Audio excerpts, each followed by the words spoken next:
This guide will help you understand how to enable lag spikes on your Nintendo Switch for testing or troubleshooting purposes.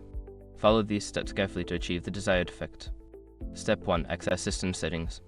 Navigate to the home screen and select the System Settings icon. Scroll down the menu on the left side until you reach Internet and select it. Step 2. Configure Internet Settings. In the Internet Settings, choose Internet Settings to view your current connections. Select the network you are connected to and then choose Change Settings. Step 3. Adjust MTU Settings. Scroll down to find the MTU setting. Change the MTU value to a lower number, such as 1400 or lower, which can help simulate lag spikes during online gameplay. Step 4. Test Connection.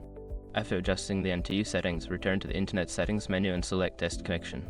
This will allow you to see if the changes have taken effect and if you're experiencing any lag.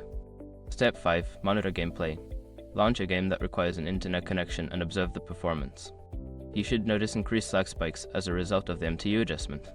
By following these steps, you can enable lag spikes on your Nintendo Switch for testing purposes.